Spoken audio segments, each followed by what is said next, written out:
Hey, cut that off a second.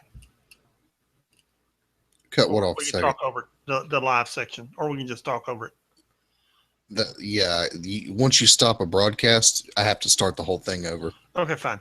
How do we let's work on just a second on how to transition in between books better. Either we give each other keywords so we know we're winding down, or we somehow we give each other a heads up on when we're headed into the next book, so one of us can cue the book in. We didn't need to all do a section. You do the Spider-Man section and I'll do the Avengers section, or somehow we need to make our transitions better. Okay. I don't know. I don't know what you want me to do. I don't know. They're bumpy sometimes for book to book. I'm open Uh, for suggestions. ain't got none. Don't know.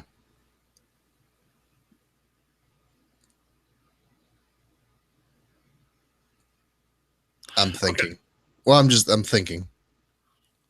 Well, I meant to talk to you about it on the way home, and I forgot. Um,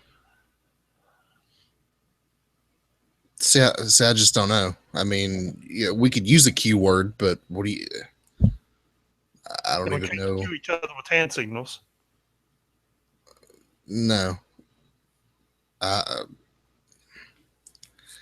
I, I don't know. All right, let's hit it.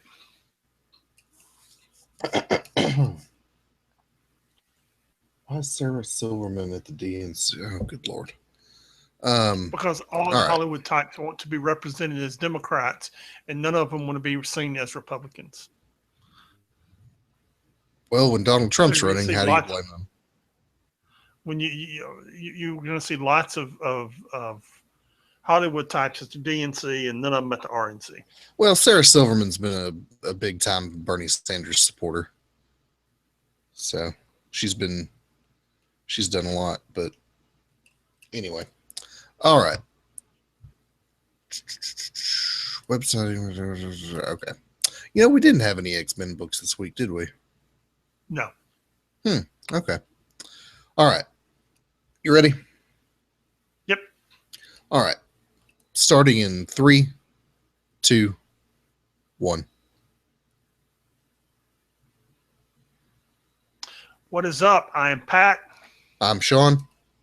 and this is the 6 Months Behind podcast. And this is the week of July 18th.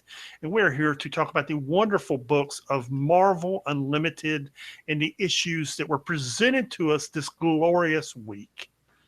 Did you have a good week, Sean? It was all right. Yeah, okay. It's all right. We had good comics. We did have good comic books. We did have good. We had 3 Spider-Man comic books. We had 1, 2, 3, 4. I still haven't figured out if you count Squadron Supreme as an Avengers comic book or not. I think Marvel kind of does. So if you I count them do. as I consider it part of the Avengers yes, and I think group. Marvel does too, which makes it 4 Avengers books. So anytime, any week I get 4 Avengers books, it's like a good week. So there you go. Absolutely. There you go. The website is www.6monthsbehind.com. The email is 6 months behind at gmail.com. That's the number 6 months behind at gmail.com. And just to let you guys know, we do discuss some plot points in the podcast. So if you're worried about spoilers, this is your warning now. We're not going to discuss huge major plot twists or anything like that, but we are discussing, the meat of the book. yes. Yes, we are. Yes, we are. And if you, well, it's 6 months behind. So yeah, there you If you're go. that, yeah, if you're that worried about spoilers, I ain't got nothing for you, man. Go buy it off the newsstand. Right? Yeah. If it means that much to you, spend the $4 a book. Yeah. Yep. And with that, we move into this week's books, which the first up are the Spider-Man section. Just out of curiosity, Mm-hmm. and we're going to touch on it in a minute with Web Warriors. How do you think the whole Spider-Man world is going? I'm really enjoying it. I think I am too. I think I am too. I could probably do without Web Warriors. Uh, And I'm enjoying Web Warriors, but oh yeah, yeah, I am. I really am. But if it went away, I wouldn't be sad about it because there's so many other good books happening in the Spider universe. and I haven't really I looked say, at the sales figures, so I don't know how it's doing. well, I haven't looked at it, it has Spider Pig. It must be selling gangbusters. dude. Anything with Spider Pig, come on, Yeah. come on. But I'm really enjoying this kind of fleshing out of the Spider-Man mythos, where you've got more than just Peter Parker running around as Spider-Man. You've got entire squads and teams that you it's like to me it's kind of like what DC did with Batman a couple years ago, where you've got Bruce Wayne, but you've got uh, all these other heroes under that umbrella, under the Batman umbrella, running around keeping people safe as well. Yeah, and they finally brought them all together, which is the same thing Marvel has done in the Marvel Universe here. So, with that being said, the first book up is Silk #3, and I'm really enjoying this book. I really didn't Which expect to like this surprised me. book. I was going to say the same thing. I didn't expect to like this book, and with every issue, it gets better and better. And there's a couple of books that we're going to get to in this series or this week that are not improving and possibly getting worse, and this one's getting better as it goes. Yes. I recently caught up on all of the Spider-Man stuff because I stopped reading somewhere in the middle of Superior Spider-Man a few years ago. And so I picked it back up and started reading, and I actually read the origin for Silk. And it was okay, but I was like, yeah, okay, whatever. She's cool, but I don't really have time to delve into this. But I actually really enjoy this book. She's basically living three lives. She's living her non superpowered life and just trying to get through the day. She's working as Silk. She's a double agent for, is it Black Cat? She's a double agent for Shield, working for Black Cat. Yeah, exactly. And Yes. Part of that is just running around like that is absolutely exhausting. She's kind of a new superhero. This is all kind of new to her. And yeah, it's a good book, man. If you enjoy Spider-Man, it's worth reading. I'm trying to remember what's it's her, Black Cat, and what's that other dude's name? Is it Killer Strike? I The dude with guess. the ponytail. Yeah, the dude with the ponytail, which comes up in this It book. looks, it looks just like Batman. Yeah, looks exactly like Batman. If you take the ponytail off, he looks just like Batman. I mean, the costume, everything. It's he Batman. Yeah, pretty much. Yeah. So yeah, Okay. be reading. I like the book. It's getting better. I'm really enjoying it. It's improving. I forget who's writing it. I made note of it at one point, but I've forgotten. But whoever's writing it's doing a good job. The artist is doing Robbie a good job. Thompson. This is just okay. I'm not familiar with who that is, but I'm not either. Yeah, solid book. I will continue reading it. There you go. Web Warriors #3, which we were just discussing. Yeah. Also really good. I don't think it's great. I think it's good. It's good. I think Spider-Gwen carries it. Without her Spider, what's her name? Yeah, Spider-Gwen. Spider-Gwen. That's right. She without her, the book would leave me kind of lacking. Oh yeah, I mean I'm kind of over that whole Loom universe thing, and I'm kind of over all that. But she kind of carries the book, and it's a good book, man. It's good. It's not great. It's good. Yeah, I mean it's one of those books where, like you said, Spider-Gwen is really the reason that I'm reading it. It was one of those that I wasn't really interested in. And Spider-Ham. Spider-Pig. Yes. I wasn't really interested in it to begin with, but you You've got Spider Pig, who's also there for the comedic relief. You've got a couple other characters that I don't really know who they are, but they're interesting to me. And you've got a story that is intriguing to me. So that together keeps me interested in the book.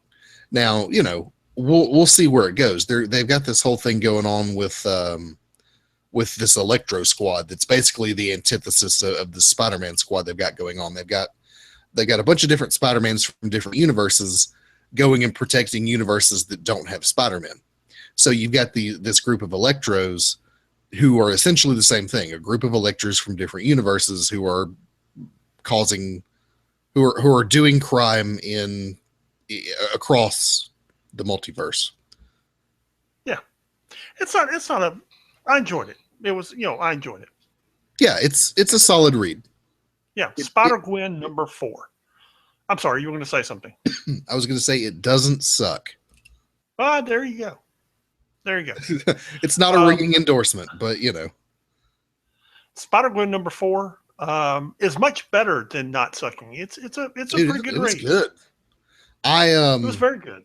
I actually, after reading this, I want to go back and read all this origin stuff.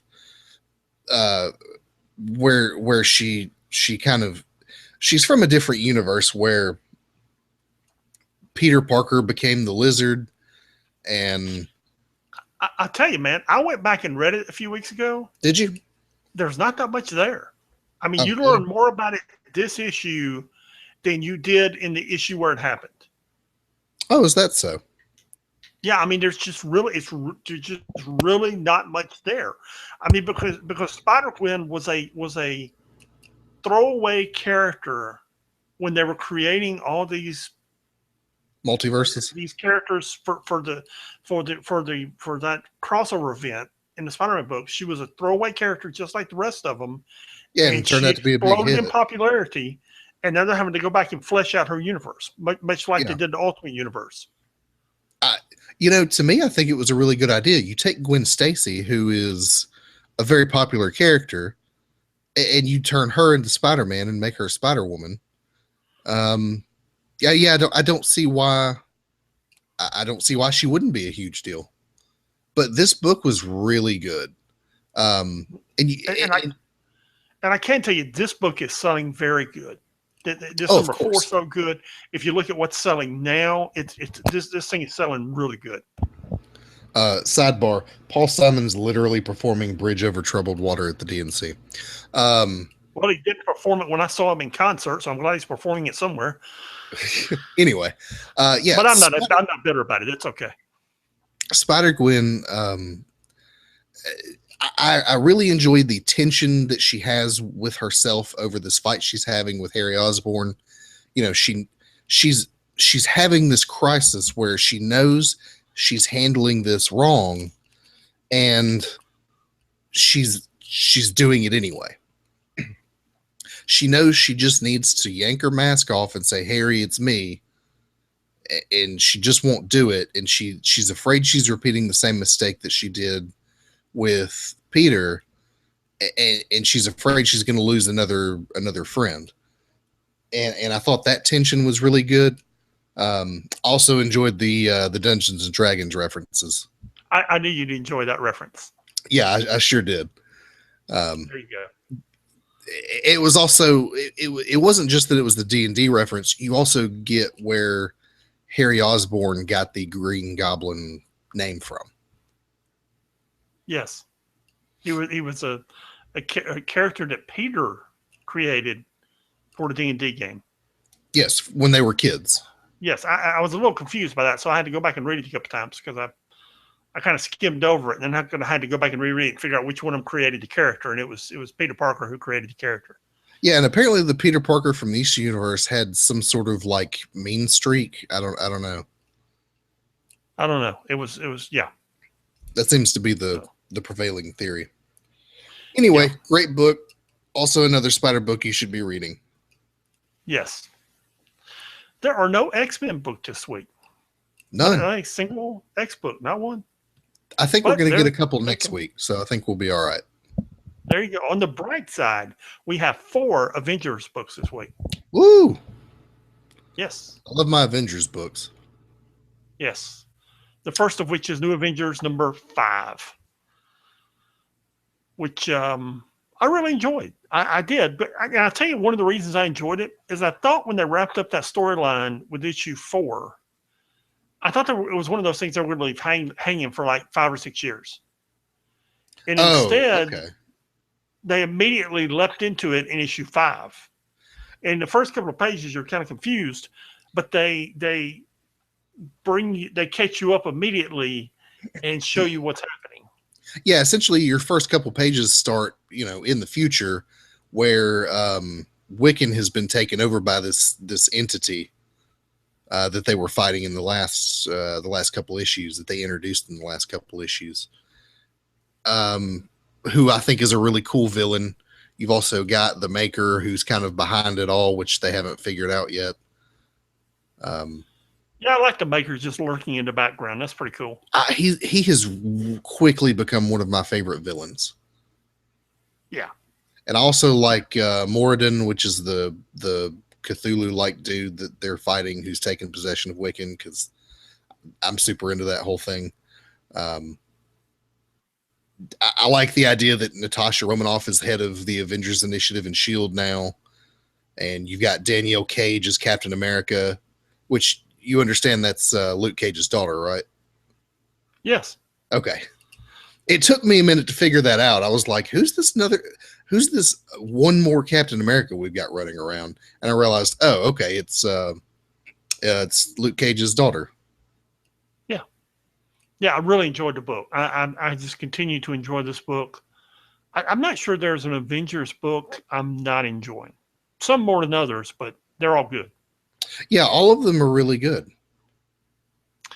Which brings us to Squadron Supreme number 3. Also very good. You have, what's his name, Nighthawk? Yes. Nighthawk throws down with Captain America and the other Avengers. With the Uncanny Avengers. Yeah, the Uncanny Avengers. That's right. What do they call themselves? The Unity Squad? They're the Unity Squad, yes. They are the unified, and this will help us in a moment when we get to Uncanny Avengers number 4. They're the unified Inhumans, mutants, and humans. Right. And of course he calls in all of his backup, and then they get ambushed at the end by 2 people I'm not familiar with. They were pretty well getting stomped in that fight anyway. They sure were. Well, that's a pretty powerful team of Avengers to go up against. Yeah, it is. And then they end up with Deadpool being crazy. Yes. But then they end up in Weird World, which is I'm really happy about, because they're doing what I wanted them to do with Weird World. Pardon me, which is turn it into this fantasy realm where it's basically set dressing for it's just another set for them to fight in. Yeah. It's another place. It's like the Savage Land used to be. Hey, you need dinosaurs or some place to have a fight. Let's go here. Yeah, you go to the negative zone. You can go to Savage Land. You can go to Weird World. Yeah, which also made an appearance in that Spider-Gwen book we were talking about, in the form of where the realm in which they were playing that D&D game was Weird World. Yes. Yeah. Yep. So yeah, this was a good book. I like these characters. I like seeing them getting fleshed out. I like seeing them square off with this Avenger squad. I'm enjoying where they're going with it. Yeah, and I feel like they're going to have to team up together to get to defeat whatever's going on in Weird World and get out of there alive. And it's going to be this sort of, we don't like each other, but without each other, we're going to, none of us are getting out of here.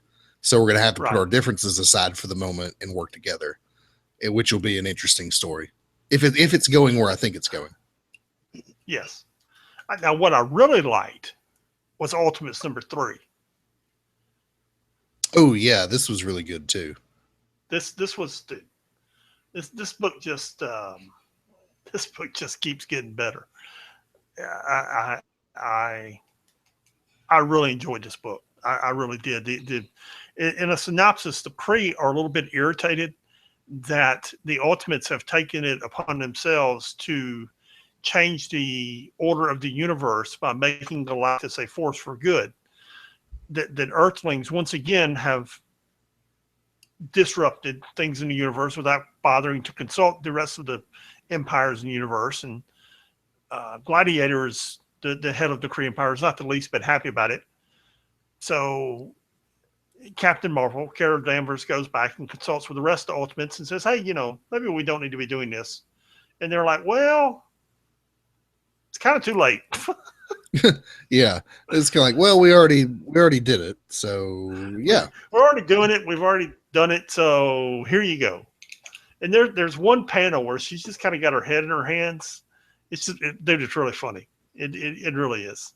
I really enjoyed this book, from the artwork to the writing. I'm enjoying all of this book. I agree. So not to get too spoilery, but who's the guy that shows up at the end? They literally go beyond. They literally go outside the universe. It's not even. It's not even the Superflow. It's outside of that. So, and then like some random guy shows up, and I don't know who that is. That is the guy that killed. And I had to open this real quick to make sure. That is the guy that killed Blue Marvel's wife. Okay. And Blue Marvel killed him, except now he's alive out there. Huh. Okay. See, I don't know a whole lot about Blue Marvel. I know nothing about Blue Marvel. And what I just told you sums up what I know, because they put it in these panels. Okay. Yeah. It happens to be on page 18 that I'm reading. Yeah. I mean, I saw that, but I didn't realize. I just don't know who he is. I wasn't even reading the last series of Avengers that Blue Marvel was in to know how he became an Avenger. So, yeah, I know nothing, man. Nothing. Well, okay, then. Yeah. Maybe I need to go to Wikipedia and read up on Blue Marvel before issue 5 comes out. 4. Yeah, I think I'm gonna have to go do some Wikipedia research, because otherwise I don't really know. Yeah, I agree. But anyway, The Ultimates is great. Probably one of the best books that's coming out of Marvel right now. Almost all of the books coming out of Marvel right now are very good, with a few exceptions. But this one, if you want to be reading an Avengers book, this is the one to read. Yeah. Uncanny Avengers #4 was very good. Yeah, I enjoyed it. They finally wrapped up the storyline of this Inhuman who uses plants to take over the world or something. Yeah, I didn't. Here's the point. The storyline was kind of irrelevant. The team was dysfunctional. You got 4 issues. They got a villain. The team bands together at the end, and you have a shot of the team walking off arm in arm into the sunset at the end of issue 4. That's what these first 4 issues did. Yeah, which was kind of the point of this throwaway villain here.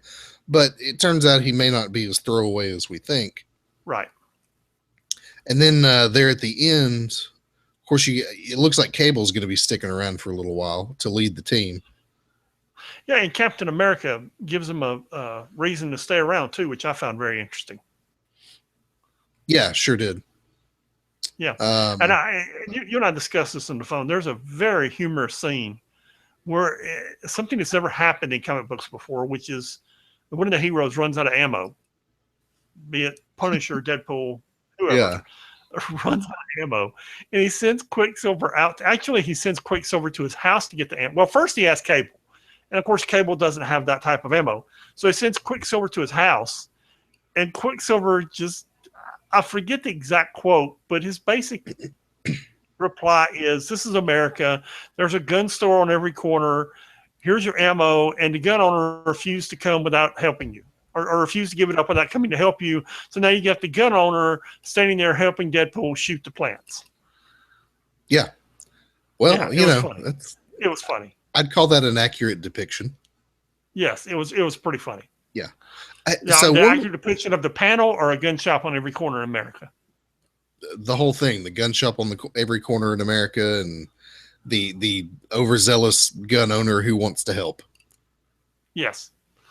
Um, What were you going to say? and real quick, so we see Hank Pym at the end of this book, and I won't get into what he's doing, but is he wearing an Ultron suit as if it were like an Iron Man armor or Yes. something? Yes. Okay, what's that about?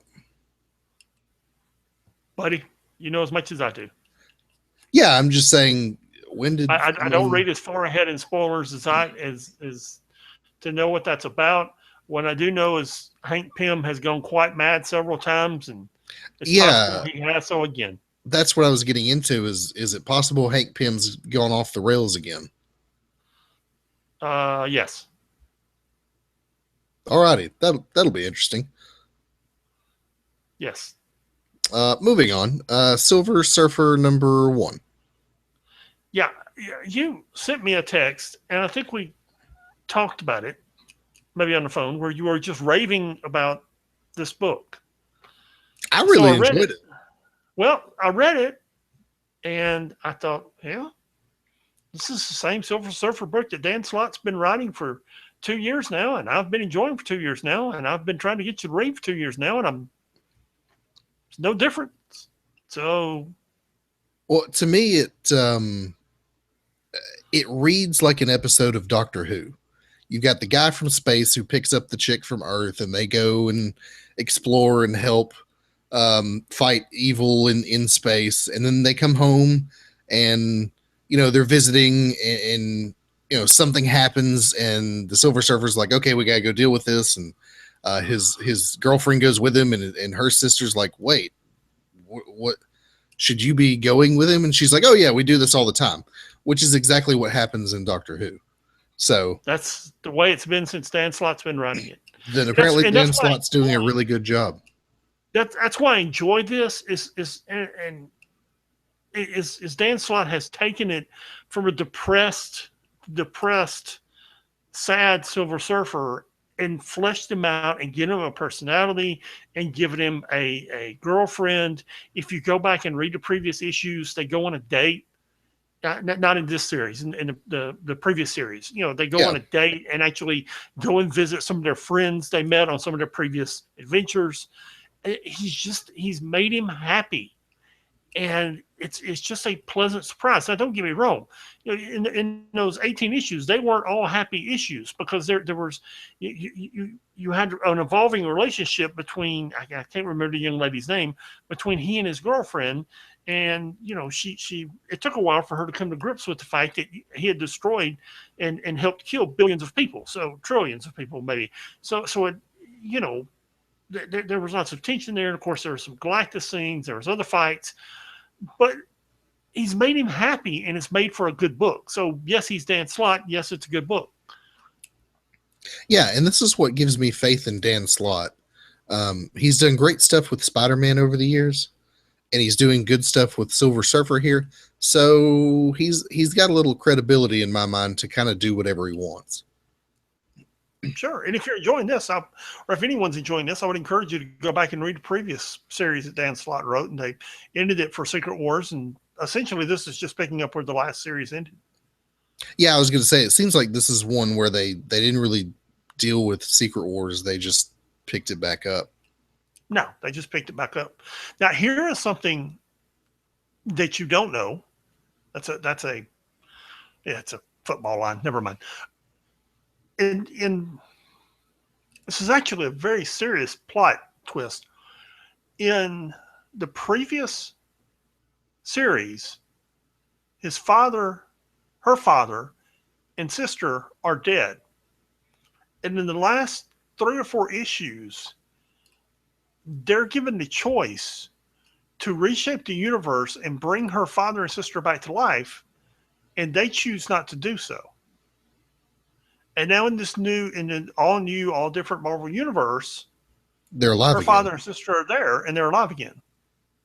Now, I don't know how that happened, and I don't know what the consequences are there, but I don't think you jump from that last series where they're facing these serious choices to this without Dan Slott putting some seeds there somewhere. Yeah, that seems like it's going to have a sinister twist to it later. I tell you what I'll do. I'll look up what those issues are, and I will have them before the podcast ends. How about that? Okay, cool. Captain Marvel #1 was also a book I really enjoyed. I did too. And I like seeing her taking over the space station. Yeah, I the did Ultimate too. Station. Yeah. Well, and I've always liked Carol Danvers, but since she's become Captain Marvel, I feel like she's really grown into her own, and they've really got a good handle on what to do with her. And so, making her head of, was it Alpha Flight? Yes. Yeah, you make her head of Alpha Flight, and she's essentially Earth's ambassador to the galaxy. Yeah, she really works well in that role. You've basically turned her into Abigail Brand, but a little more polite. Yeah. And of course, Abigail Brand shows up in this book, and she's typical Abigail Brand. Yeah, let me pause for a second. If you go to the Discover tab, Secret Wars is now divided into Secret Wars, War Zones, Battle World, and Last Days. And if you click on the Last Days tab, you will go down to Silver Surfer's Days. And Silver Surfer's Last Days are issues 13, 14, and 15. And that's where they wrestle with this world and her parents and Norrin Radd becoming human again or staying the Silver Surfer. It's under Last Days. It's under the Last Days tab. You'll see those 3 issues. Cool. Sounds good. Yeah. And I enjoyed seeing Alpha Flight as part of this space station also. I'm glad to see someone doing something decent with Alpha Flight. You didn't think I was paying attention, did you? No, I did. Okay. Yeah, because Alpha Flight's always been that group that kind of, I don't know, they get left out a lot, or somebody tries to do a book with them and they do like 6 issues and cancel it, or John Byrne had a really good run with them in the early 80s, and other than that, nobody's done it right since. Yeah. So I think they'll become, whoever's writing this, I forget who's writing this, but they've fleshed out the characters a little bit and made them at least somewhat interesting, enough that I would care about them should something happen to them. There you go. And at the end of the book, you've got an interesting, sort of, it's not a reveal, but it's a clue as to what's coming in the future. Sure. And now for something completely different, Patsy Walker #2. That is completely different. I really like this book, to be honest with you. It's kind of a guilty pleasure. I will say this. It's growing on me. I'm looking down the list at books that are here. Mm-hmm. Matter of fact, many of the books that are left, I enjoyed this Patsy Walker book a whole lot more than many of the books we're fixing to talk about. Okay. Yeah. So it's growing on me. Yeah. Well, and it's really kind of lighthearted and funny. And I like that. I just kind of like Patsy Walker as a character. But it's just, and it is written to appeal to my age group and demographic, even though I'm not a 25-year-old woman. So I get all the millennial jokes that they make. I understand, the position she is in as a character out there just trying to get by. And yeah, it's good. I also enjoy the art quite a bit. Yeah, art kind of leaves me, but that's just because it's not my style. Yeah, I was gonna say it's not your personal preference. It's the style thing. Yeah. Right. But I enjoyed the book. It's possible by the time we get to the last book in the Marvel 616 universe, I will be a raving lunatic. But Uh, let's keep going. okay. Starbrand and Nightmask number 2 was all right. I'm interested to see where this is going to go because I'm not. I don't love this book, but I don't hate it either. It's just kind of there. That's kind of my opinion too. Jonathan Hickman created these two characters back during his Avengers, New Avengers, Secret Wars run, and they're fleshing them out in this series, and they're both essentially know nothing about Earth, so they're going to college to try and learn how to fit in. And Starbrand is got basically essentially the power cosmic. They call him Earth's defender, but he doesn't know what to do with it. He doesn't know how to buy a sandwich. So it's pretty it's entertaining. Yeah, I'm enjoying it so great. far. It's not great, but I am enjoying it. And the two of them are attempting to go back to college and kind of be normal, 20 somethings, when Starbrand kind of has some issues with that. He has some baggage around that. Yeah. And it certainly doesn't help that the first time they set foot on campus, two supervillains try to blow them up. Yeah. There's also some implications that Starbrand's powers are malfunctioning in some way. Yes. And by the way, between Patsy Walker, which we just talked about, Starbrand and Nightmask number 2, which we are talking about, and Miss Marvel number 3, you have the complete diversity that Marvel is presenting in their books. Because in Patsy Walker, you have a young lady that they're presenting to the millennials. In Starbrand and Nightmask, you have a handicapped young lady that Starbrand is falling in love with. And in Miss Marvel number 3, you have a Muslim superhero. In those 3 books right there, you have the complete diversity that Marvel is presenting to the world these days. Yeah, and it's only getting more diverse. Yes. Yes. I don't know if you've noticed, but it kind of, to me, it looks like Marvel has this plan to cycle out these old Avengers and replace those archetypes with new characters. You've got Thor being a woman. You've got Captain, a couple different Captain Americas running around, one of which is a woman. Big spoiler, there's going to be a black woman who's going to take over for Iron Man after Civil War 2. There's going to be somebody else who takes over for him too. Well, maybe.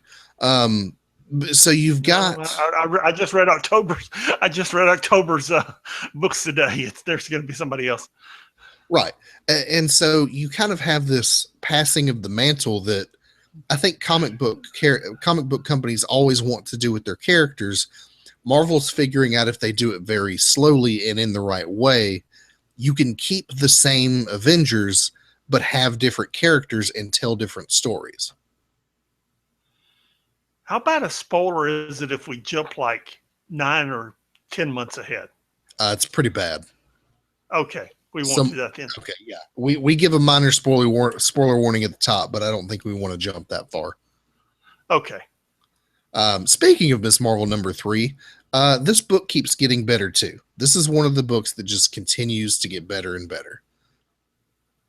I mean, in this issue, you have... okay.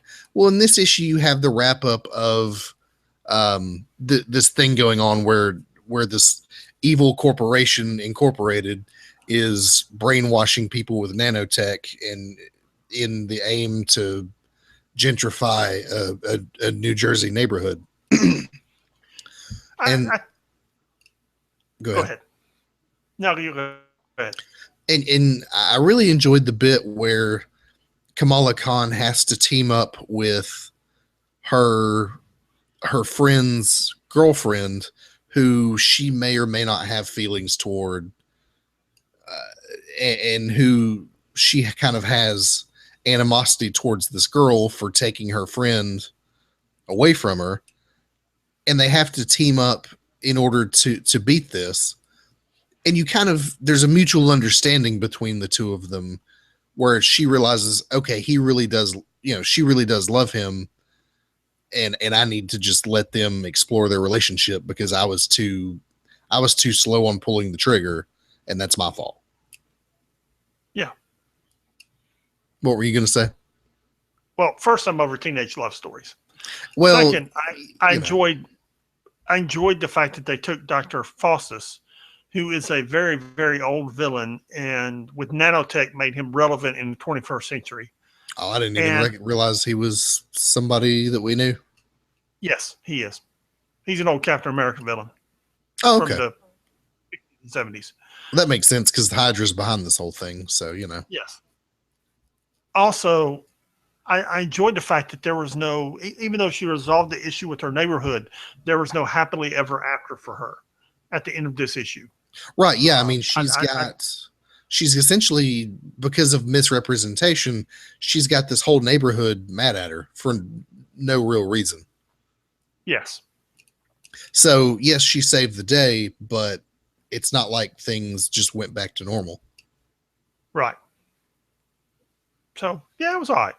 I'm really enjoying it. I can understand why you don't enjoy the teenage love story aspect, but I dig it. Okay. Star-Lord Star-Lord number number 3. 3. There you go.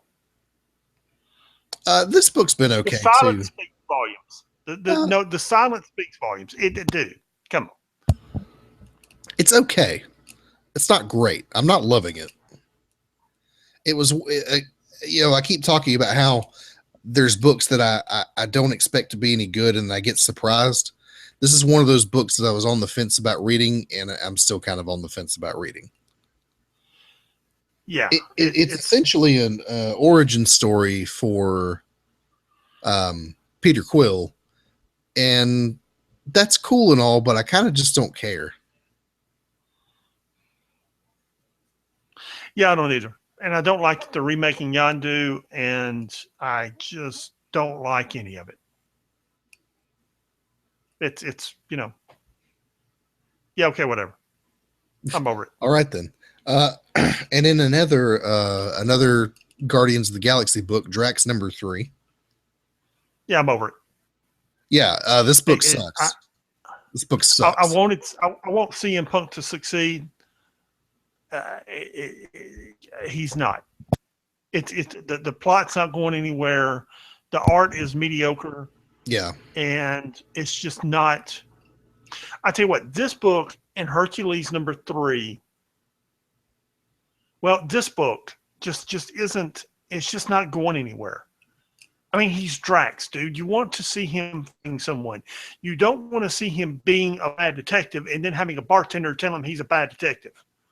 Right. I don't want Like, to see a whole issue of that. Better yet, I don't want to see 3 issues of him looking for spaceship parts and a bartender telling him he can't find them because he's a bad detective. I don't.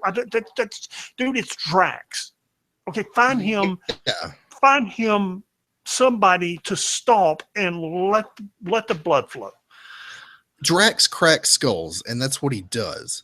So when you try, it's a gross misunderstanding of the character to take him away from that and maroon him on a planet by himself and turn him into some detective type, Yes. and some It's soft-hearted detective type at that. Yes. It's just wrong. It's stupid. Yes. And then we come to Hercules number 3. And if anybody's enjoying that Drax book, let us know. But man, I don't know that I'm going to read issue number 4. And here's Hercules number 3. They're playing a long game with Hercules. They have plans for Hercules for anywhere from 6 to 12 months from now. Sure. All right. I read today about books that are coming out this October, which we're not going to read for what? Until next February. Right. Okay? They have long plans for Hercules. They've got big plans for Hercules in Secret Wars. I get it. Okay. But you can only sow Secret Wars? seeds. A Civil War. Excuse me, Civil War. Okay. But you can only sow seeds in an issue for so long. You can sow seeds in issue 1. You can sow seeds in issue 2. You can sow seeds in issue 3. But dude, he's Hercules. Him walking around, talking to people. Okay, I get it. There's a problem. It's coming to the earth. It's going to be a big problem. I get it. It's a cataclysmic world-ending problem. It's coming. There's going to be a fight among the gods that may destroy the earth. I get it. But you've been telling me that for 3 issues now, and you still don't have Hercules busting any hits. Again, we just needed issue 3, and I got nothing. Yeah, I mean, if there's not something going on by issue 4, you could understand why people are going to jump ship. And every issue's the same. A character from Greek mythology comes to Earth. He fights him for a page or two, and then he stops fighting him because he doesn't want to fight him because he's a new and improved Hercules. In this issue, he pulled a big gun on him, and they're like, dude, you're going to pull a gun on us? He's like, yes, because I don't want to fight you. Okay, well, we don't want to fight. Let's team up against the universal earth-ending thing that's coming. Okay, all right, let's team up against it. Okay. 2 panels of fighting, 18 panels of talking. Seriously? Yeah, I mean, you might as well just have him sitting around a fire singing Kumbaya. I was like, really? This is... Dude. He's Hercules, man. And I understand you're trying to reform him and you don't want the drunken whoremongering Hercules anymore. I get that. And I get that you're trying to remake the character. I get that. But you can do that and still have him fight people. Yeah, absolutely. Okay. And that brings us to Deadpool number 6. Are you going to be read Deadpool? Did you read Deadpool number 6? I did not. Are you going to be a raving lunatic about this one too? I am. Yes. Really? I thought you were enjoying the Deadpool books. And it's possibly I'm going to rant and rave about Star Wars number 15. Oh God. Because they both did the same thing. They both made leaps to another time and another place. And I'm like, I was reading Deadpool number 5. I was in 2016. Now I'm looking at Deadpool 2099. Apparently, it's Deadpool's daughter. She doesn't know who her mother is. She's got Deadpool chained in some room, torturing him by watching C-SPAN all the time. That's not a joke. She really is. Torturing him by watching C-SPAN all the time. That's effective torture. And you don't know what's happening. And you spend the whole issue with this, and you're like, where did Wade Wilson go? What happened to all the mercs that he had working with him? What happened to the 5 issues where you previously laid it out? And I understand you want to transition to another storyline, but just kind of give me a warm-up page or two. Don't just jump to Deadpool 2099 and not even give me a flipping warning. And then in Star Wars 15, by the way, this is the end of the Marvel 616 section, and we're now transitioning to the Star Wars 15 section. We got the whole Vader down thing. Okay, we're here in between the episode 4 and episode 5. We're right there. We're firmly planted in between it. Suddenly we got Obi-Wan back on Tatooine with a Luke Skywalker who's like 10 years old. How did we go from 14 to 15? How did we go from Vader down to this?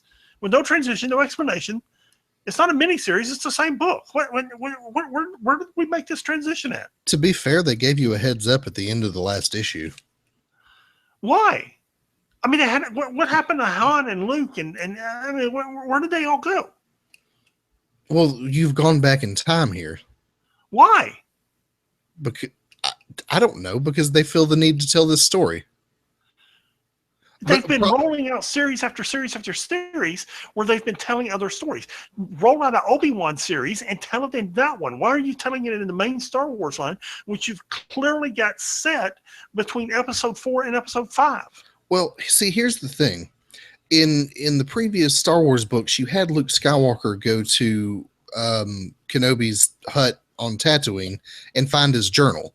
And I think you're going to see the origins of that journal in the next couple of issues and why it's relevant and why it's important. And then we're going to get back to the main story. That's what limited series and annuals are for. We kill Marvel for these 0.1 books that interrupt the flow of everything. That's what they're for. I don't disagree with you. I still enjoyed it because... It's not that I didn't enjoy it. I did enjoy it. But I'm just like, what? And it wasn't that I didn't enjoy Deadpool number 6. I'm just like, where did my regular story go? What happened? Yeah, you wanted to see the fallout of Vader down. Yeah, you want to see the fallout of Vader down. I wanted to see the fallout of what happened with Fold Killer over in Deadpool. I mean, I want to see the ramifications of everything that just happened. And instead, we just transitioned to other stories. You know, where'd it go? I don't know. I don't know. Yeah. Well, at least you get to see like middle-aged Obi-Wan Kenobi doing stuff on Tatooine and find out what he Dude, was it was a doing for great that 20 read. years. I mean, it was. I'm not saying it wasn't a great read. It was. It's just Deadpool and Star Wars did the same thing. They just transitioned, and you're like, what? Where did they go? What happened? Anyway, Yeah, I mean, it was definitely dude, what is okay. Anyway, it both our was Twitter feeds are blowing up because Bernie Sanders is now speaking. yeah, and I'm watching a live stream that is from the DNC floor that isn't any of this. So I don't know. Anyway, the I don't know. I think it's a flawed editorial decision to make these giant leaps like that. At least give us a page or two of transition to get there. Just give me a heads up. Just something, anything. Anyway, that wraps up the 616 universe and the Star Wars section, and I'm done ranting and raving now. Do you feel better? Actually, I do a little bit, yeah. I thought you might. So that brings us to our miscellaneous books for the week. You've got like an Amazing Spider-Man and Silk #1 Infinite comic thing. Marvel what is that? Universe. That is the cartoon series, season 2, issue 15. Okay, you just I had have it no as, idea, man. as Marvel Avengers ass in the notes, and I didn't know what that meant. You try and fit all that into that little bitty screen right there. I just didn't know what that meant. Avengers versus Infinity #1 and 2. We typically don't bother to read these other books that come out. If you want to read them, that's great. We already read 15 to 20 books a week and just don't have time to read that auxiliary stuff. But what was your favorite book this week? Because we had quite a few good ones. It's a toss-up between the Ultimates and Captain Marvel, which are actually very similar. Yeah, those are basically the same two books. Probably Captain Marvel. I really enjoyed Captain Marvel #1. I enjoyed seeing Alpha Flight in it. Yeah, Captain Marvel #1. I really enjoyed that. Okay, cool. I'm gonna have to go with Spider-Gwen #4. It just really hit on all cylinders. Yeah, it hit on all cylinders for me, and for a character that I did not expect to like. And you can tell that they spent issues 1 through 3 building up to #4. Oh, absolutely. And number 5 is going to be what happens next. Yeah, and they're doing a good job writing the long game in this book because they knew with Spider-Gwen, and I realize we're circling back to it, they really got lucky because they created a hot character. They had Secret Wars to kind of say, okay, let's put it aside with Secret Wars, and they had a few months to think about, okay, what do we want to do, and then sit down and script out both her history and where they want to go with her, and create a universe around her, and they're really doing a good job with it. Right. Well, what they did is they introduced her kind of as a throwaway character for the what was it? The Spider-Verse storyline that they did a little while ago. And it was like she became an overnight hit. All of a sudden everyone fell in love with her and they went, "Oh, we've struck gold here. Let's flesh this out." And that's what they're doing now. Sure. Yeah, and I'm really enjoying it. I will go so far to say that if you ever wanted to get rid of Peter Parker and replace him with Gwen Stacy as Spider-Man, I'd be fine with that. I don't think we're ever going to go that far, but I don't think so either. But if they wanted to make that decision, I would be okay with it. Yeah, there you go. Yeah. Yeah. All right. Well, that pretty much wraps us up this week. You can hit us up at 6monthsbehind at gmail.com. That's the number 6monthsbehind at gmail.com. What's the website? www.6monthsbehind.com. And any final thoughts or parting wisdom before we go? Try not to go mad watching the politics between now and the second Tuesday in November, first Tuesday in November, because I myself had to increase my medicine because of it. So don't go mad doing it. Yeah, I've also become something of a raving lunatic. If we could just fast forward to November like 4th, that'd be great. It'd be wonderful. Oh, Absolutely. All right. Well, that just wraps get it us over up. with. Yeah, absolutely. Yep. That wraps us up for this week. We will see you next time. Peace.